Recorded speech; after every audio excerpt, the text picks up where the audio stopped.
Parlons Cheval, le podcast de l'Institut français du cheval et de l'équitation.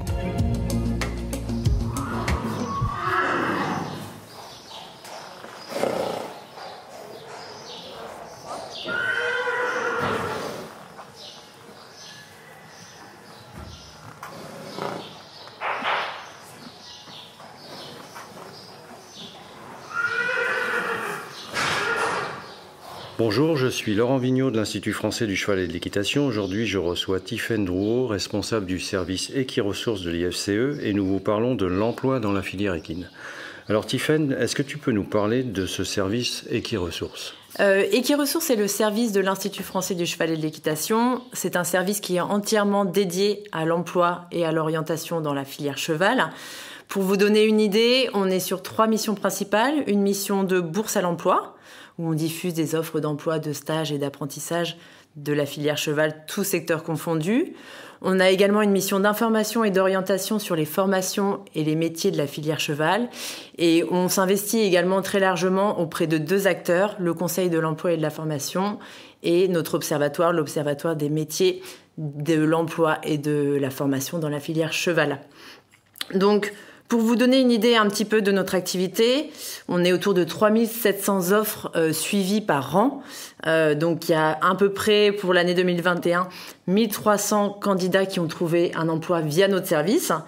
Donc on traite un peu plus de 27 000 candidatures par an pour vous donner une idée de l'ampleur de notre suivi. Et on renseigne environ 1000 personnes par an sur des questions d'orientation, d'information et de reconversion sur les métiers et les formations de la filière cheval. Oui, d'accord. Donc on peut considérer que c'est aujourd'hui une plateforme incontournable dans la filière concernant l'emploi salarié. Oui, notamment du fait qu'on est sur tous les secteurs d'activité, courses, élevage, emploi connexe, sport, loisirs, établissements équestres. Vraiment, on représente tous les acteurs de la filière cheval. Alors justement, je te propose maintenant de faire un état des lieux des emplois dans la filière et du nombre de personnes qu'on a dans ces différentes catégories. Grâce à un de nos observatoires portés par l'IFCE, on est en mesure de faire un décompte des emplois dans la filière cheval. Le dernier décompte date un petit peu, de 2018. On va en faire un très prochainement puisque ce décompte-là se fait tous les 4 ans. Aujourd'hui, on recense 66 000 personnes qui travaillent en activité principale dans la filière cheval et 80 000 en activité secondaire, donc qui sont sur des temps, des mi-temps, des temps partiels, etc. Ça me permet de rappeler qu'il y a une véritable quand même diversité des métiers autour de la filière cheval. Donc il y a bien sûr ceux qui travaillent au contact direct de l'animal, mais il y a aussi ceux qui travaillent au contact indirect, donc les commerciaux, les ingénieurs, les chargés de communication, etc. Voilà, donc au niveau d'Équiressources, on recense une 50aine de métiers en lien avec la filière cheval. Bien sûr, le secteur du sport et du loisir est un des secteurs les plus représentés sur notre plateforme, mais il est suivi d'assez près par le secteur des courses hippiques. Alors on peut dire un mot peut-être aussi du niveau de formation dans cette filière. Oui, on est encore sur une offre très diversifiée puisque on recense au niveau d'Équiressources 63 certifications et diplômes inscrits au RNCP. Du CAP au Bac+5, même un peu plus avec les études vétérinaires. Donc vraiment, on est sur un panel très large. Très large, oui. Alors on a vu qu'il y avait une grande diversité de formations dans cette filière. Pourtant, on entend souvent dire que les gens sont sous-formés. Alors, on n'est pas forcément d'accord avec ce volet-là parce que finalement, les gens sont formés, même si nos employeurs semblent vraiment privilégier plutôt l'expérience au diplôme, à la formation, puisque en fait, on se rend compte que 80% de nos offres ne précise pas de diplôme obligatoire ou souhaité, et pourtant sur certaines offres, notamment par exemple le métier d'enseignant d'équitation, il est évidemment obligatoire d'avoir un diplôme d'enseignement. Oui, bien sûr. Donc c'est certain que l'expérience prime pour ce secteur d'activité.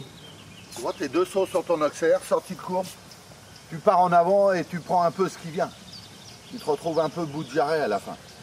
Il te manque de la compression pour bien aller vers le haut. Attention à ça, d'accord ? Une fois ça, main droite. Pas trop pressé, il n'y a pas de largeur. Avec toi, patient.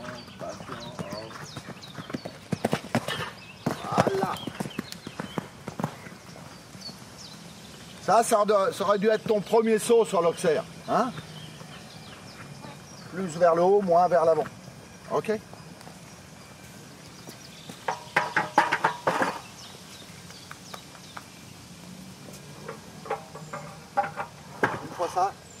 un coup carré et après...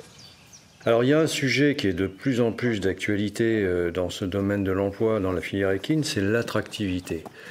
On entend dire beaucoup de choses, des idées reçues sur la qualité de l'emploi dans la filière, etc. Tu peux nous développer ce point-là ? Oui, bien sûr, on a travaillé sur ce sujet, des idées reçues dans la filière cheval, que la filière ne recrute pas, que c'est forcément des métiers qui sont difficiles, qu'il faut être riche pour réussir dans la filière. Alors bien sûr, il y a toujours une petite part de vrai, on va pas se mentir, mais aujourd'hui, nous, on est là, au niveau d'Equiresources, pour déconstruire un petit peu ces idées reçues. Et la filière recrute sur des métiers très variés, je le répète, et il est facile, entre guillemets, de se former et d'accéder au métier du cheval, notamment grâce à des services comme Equiresources. Donc vraiment, le point clé pour se former correctement au métier du cheval et s'insérer durablement dans la filière cheval, c'est bien sûr de s'informer, de bien réfléchir largement à la carrière qu'on souhaite mener, ne pas se contenter de se renseigner sur un métier, un secteur d'activité. On se rend compte souvent que le champ de connaissances des métiers de la filière cheval est très restreint. Et il est nécessaire de s'ouvrir à plusieurs secteurs d'activité. Pour autant, on entend dire qu'il y a un non-respect des horaires. C'est vrai, ça ? Alors, malheureusement, j'aimerais vous dire que ce n'est pas vrai, mais ce sont des métiers qui sont en lien avec l'animal. Donc souvent, les horaires ont des amplitudes très longues. On travaille le week-end, le soir, etc. Dès qu'on travaille auprès du vivant, malheureusement, entre guillemets, on est contraint à son rythme. Alors aujourd'hui, nos employeurs prennent de plus en plus conscience de cette difficulté et du fait que ça rend les métiers autour du cheval moins attractifs et réorganisent leur structure de façon à ce que les horaires restent quand même raisonnables. Alors après, on est quand même sur des horaires atypiques, notamment sur les métiers des courses où on se lève très tôt pour entraîner les chevaux, ou sur les métiers en lien avec la compétition qui nécessitent de travailler les week-ends. En revanche, sur les emplois liés à la reproduction, saisonniers, etc. aussi. Bien sûr, évidemment que on va pas pouvoir toujours demander à la jument de pouliner à tel ou tel moment, et c'est souvent la nuit. Donc effectivement, quand on est veilleur de nuit, les horaires sont atypiques. Aujourd'hui, il faut quand même savoir que nos employeurs souhaitent en tout cas accorder une importance au respect justement de la vie privée, de ses horaires, etc. Donc les récupérations sont mises bien sûr, même si on reste sur des métiers très atypiques au niveau des horaires. Alors justement, dans ce domaine des métiers atypiques, il y a beaucoup d'emplois connexes aussi dans cette filière. Oui, bien sûr, c'est une filière qui se professionnalise de plus en plus et donc il y a de plus en plus d'offres connexes sur le service d'Equiresources. Donc les offres connexes, ce sont les métiers en lien indirect avec l'animal. C'est-à-dire qu'on œuvre pour une filière, on œuvre pour une entreprise en lien avec la filière cheval, mais on n'est finalement pas ou peu en contact avec l'animal. On peut citer les métiers autour de l'événementiel, de la communication, du commerce, de la vente, de l'ingénierie.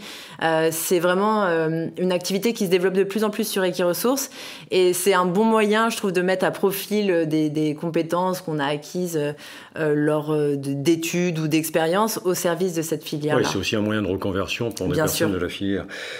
Malgré tout, alors on l'a dit tout à l'heure, c'est un secteur qui est quand même en tension dans certains domaines par manque de main-d'œuvre. Ça, tu peux développer ce point-là ? Oui, bien sûr. Alors, c'est quelque chose qu'on constate de façon impressionnante au niveau d'Equiresources. En 5 années, on a 2 fois plus d'offres sur notre service et 2 fois moins de candidats. Ah oui. Donc, on a tiré la sonnette d'alarme très récemment en considérant que la tension était grandissante.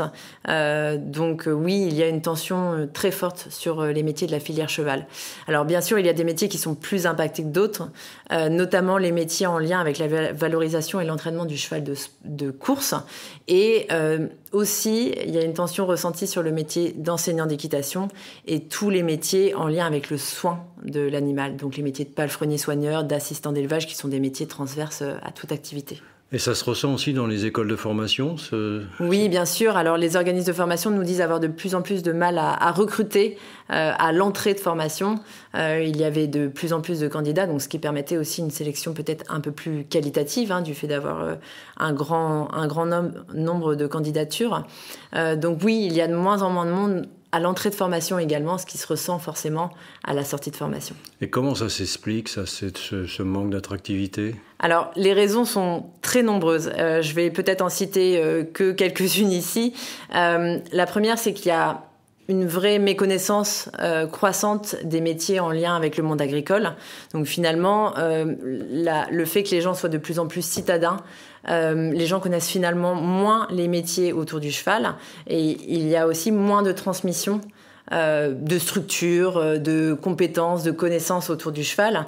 L'autre sujet, c'est qu'on remarque en tout cas qu'il y a un fossé entre les attentes de la génération entrante sur le marché de l'emploi et ce que propose la filière cheval. Ouais, il y a un peu de désillusion quand même. Exactement. Il y a un vrai déséquilibre entre ce que proposent nos employeurs en termes de conditions d'emploi, d'horaires, de tâches, qui peuvent être parfois un petit peu monotâches, un peu monocordes, et la quête de sens autour de travail, un meilleur équilibre entre la vie privée et la vie professionnelle qu'attendent nos nouvelles générations. Donc, il y a une remise en question absolument nécessaire. Il faut bien sûr s'adapter aux attentes de cette nouvelle génération, mais bien sûr, nous, on a des limites au niveau de la filière cheval, notamment dans la gestion de l'animal. Donc, c'est un sujet très épineux, je vous le cache pas, mais je pense que la filière cheval a quand même une carte à jouer, puisque on sait que ce sont des métiers absolument de passion. Donc, au niveau du sens, difficile de faire plus passionnant que la gestion d'un animal. Je pense qu'on a à redorer notre image en termes de conditions d'emploi, et on devrait pouvoir attirer encore, je l'espère, la nouvelle génération sur nos métiers. Peut-être aussi un problème de management à revoir, mais ça on en reparlera tout à l'heure. Je crois que vous avez lancé une étude à Equiresources sur l'attractivité de ces métiers dans la filière course aussi, pour aller plus loin, je crois. Oui, bien sûr, puisque ce sont les métiers des courses et de valorisation du cheval de course, les métiers de cavalier d'entraînement et de ladriveur qui nous inquiètent le plus, sur lesquels les taux de tension sont les plus élevés.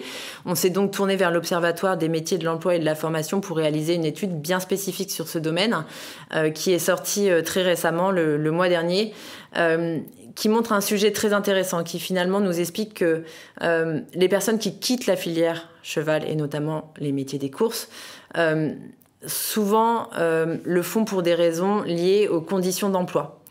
Donc effectivement, le salaire, les horaires, etc. Mais un autre sujet qui est très prégnant, c'est les conditions de management dont on parlait tout à l'heure. Le fait d'être bien accueilli, d'être bien intégré à l'équipe, d'avoir un manager à l'écoute et attentif, qui permet de se former tout au long de sa carrière, etc. Donc, sur ce volet-là, je pense qu'on peut clairement améliorer les conditions de management et de gestion des ressources humaines au niveau de la filière cheval. En tout cas, nos employeurs sont sensibles à ces problématiques-là, et il y a un vrai levier sur ce niveau, en tout cas. Absolument. Alors justement, sur ces leviers, on va parler maintenant un peu des perspectives, des actions qu'on peut mettre en place pour retrouver de l'attractivité dans cette filière. Alors déjà, vous avez lancé une campagne, je crois, qui s'appelle Le Cheval Recrute. Oui, c'est bien ça. Une campagne qui a été lancée en octobre 2021, donc fin d'année dernière, au travers d'une première conférence de presse qui a été organisée au Haras National du Pin. L'idée est bien sûr de tirer la sonnette d'alarme sur cette baisse d'attractivité et la pénurie de personnel ressentie par la filière cheval. Donc, on a diffusé tout un ensemble d'outils de communication, un teaser, des visuels pour rappeler ce qu'est la filière cheval, donc tout le volet très passionnel, mais également tout le volet très difficile de ces métiers-là. Donc on a diffusé très largement tous ces éléments à la presse grand public, au travers de tous nos acteurs. Ça a été très bien relayé. Mais l'enjeu aujourd'hui, c'est bien plus que d'alerter, c'est aussi de mettre en place des actions concrètes au travers cette campagne. Donc on a déjà mis en place des serious games, on est en train de travailler une plateforme à destination des travailleurs indépendants. On travaille également en partenariat avec l'AFASEC et la Fédération française d'équitation pour mener des actions phares. L'une d'entre elles, c'est le concours Meilleur apprenti de France. On a intégré 4 nouveaux métiers du cheval à cette compétition. Le palefrenier-soigneur, l'enseignant d'équitation, le ladriveur et le cavalier d'entraînement, pour les mettre à l'honneur, mettre en visibilité les compétences et savoir-faire de nos apprentis. Donc l'idée, c'est bien de mettre en visibilité ces métiers-là auprès du grand public et de valoriser nos jeunes, nos futurs professionnels. Donc la finale a eu lieu cet été à Chantilly avec 12 apprentis, je crois. Oui, 12 apprentis par métier. C'est moi qui donne. Au moment où je suis dans l'écurie, c'est que ça va tomber. Ça va nourrir un stade. ici. Ah ouais.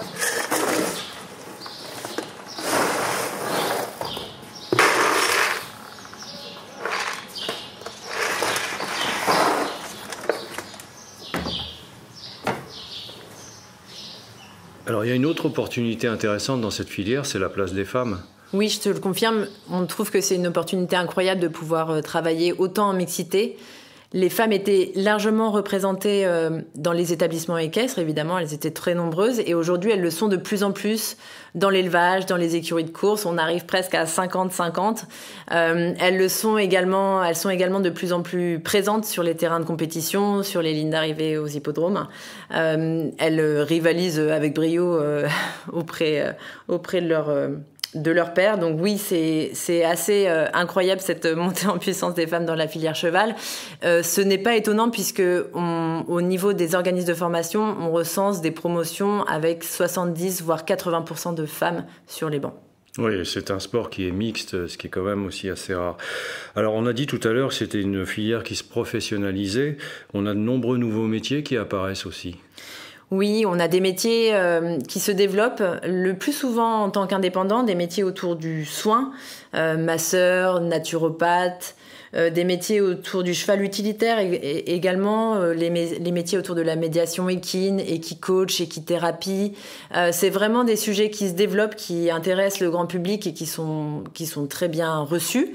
En revanche, aujourd'hui, on n'est pas encore, en tout cas, sur des emplois salariés, on est sur des emplois indépendants, donc il faut être un petit peu vigilant sur l'engouement autour de ces métiers-là, à savoir que si on se lance, en tout cas, sur ces nouveaux métiers, entre guillemets, il faut être aussi très bon gestionnaire, puisque vous serez indépendant. Oui, alors justement, tu parles de ces statuts un peu indépendants. On a aussi de nouveaux statuts d'entrepreneurs dans cette filière de plus en plus, non ? Oui, bien sûr, notamment le micro-bénéfice agricole qui permet d'exercer des activités agricoles sous ce statut-là. Il y a effectivement le statut de micro-entrepreneur, mais qui ne permet pas d'exercer des activités agricoles sous son statut. Il y a également les entreprises individuelles. Il y a tout un ensemble de statuts qu'il est possible d'exercer au sein de la filière cheval, mais il est nécessaire de parfaitement se renseigner pour être dans les clous. Alors je crois que justement ce développement de ces statuts vous a poussé à modifier un petit peu la plateforme Equiresources pour les prendre en compte.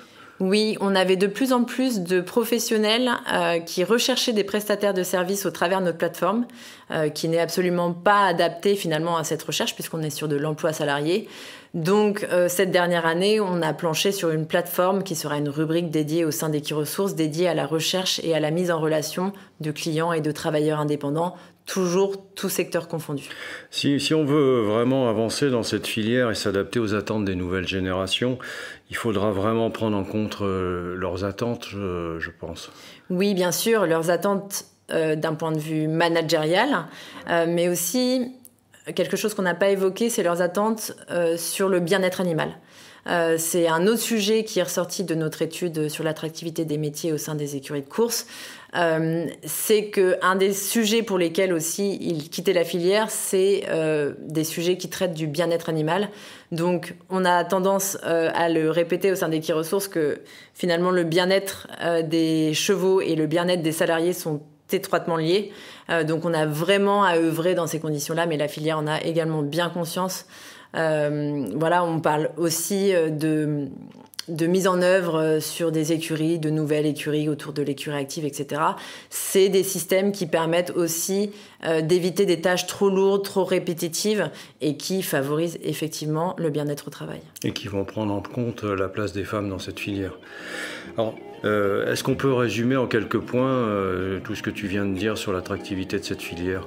Alors, on voudrait rappeler en tout cas que la filière recrute sur des profils très variés, très diversifiés. Il y en a vraiment pour tous les goûts. Et c'est aussi une filière qui se professionnalise, qui s'améliore et qui va, je l'espère en tout cas, tout au long des prochaines années, offrir de nouvelles opportunités. Merci Tiffaine. Merci.